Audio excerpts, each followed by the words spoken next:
घरेलू जिंदगी का एक नाजुक पहलू और खतरनाक पहलू भी कह सकते हैं इसको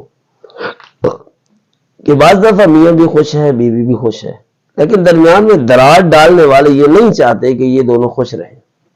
कोई न कोई बात अटकाते रहते हैं, बातें पहुंचाते रहते हैं और कान कच्चे करते रहते हैं, और जिसकी वजह से मियाँ बीवी आपस में लड़ पड़ते हैं।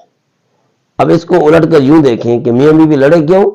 एक तीसरे की बात की वजह से, तीसरी ने या तीसरे ने बात पहुंचाई, मियाँ बीवी आपस में लड़ पड़े। ये तो वैसे अक्लमंदी भी नहीं है कि इंसान जो है तीसरे की वजह से लड़ पड़े। अब तीसरा कोई मेके का भी हो सकता है, ससुराल का भी हो सकता है, बहन भी हो सकती है, नंद भी हो सकती है, सास भी हो सकती है, साली भी हो सकती है, मर्द के मेके और ससुराल भी हो सकते हैं, औरत के मेके और ससुराल भी हो सकते हैं। किसी की वजह से अपने ताल्लुकात को खराब नहीं करना चाहिए। हाँ, सुलझाने की कोशिश कर सकते हैं तो करें, लेकिन उनकी वजह से अपने ताल्लुकात खराब कर लेना ये कोई दानिशमंदाना फेल नहीं है। बाकी अगर आप कहें कि कोई हम लोग जुनैद बगदादी बन जाए, वो दौर लौटे, वो नहीं आ सकता।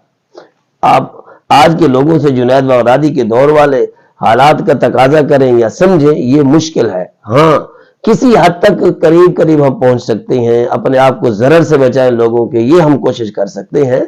वरना जो फितरों का दौर आ रहा है, इससे कल आज से ज्यादा सख्त होगा, परसों कल से ज्यादा सख्त होगा।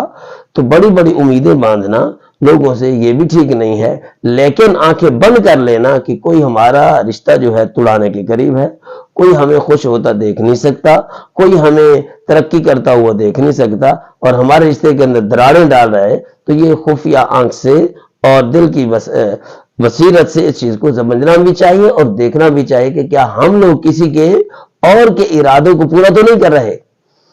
तो कोई भी हो कसे बाशद, आपका अजीज है, आपकी घरवाली का अजीज है, तो किसी के हाथ में नहीं चलना चाहिए, किसी के हाथ में ये खिलौना नहीं बनना चाहिए। अगर बनेंगे तो आज नहीं तो कल आपका घर टूट जाएगा और या टूटने के करीब हो जाएगा। इन चीजों से बचना जरूरी है।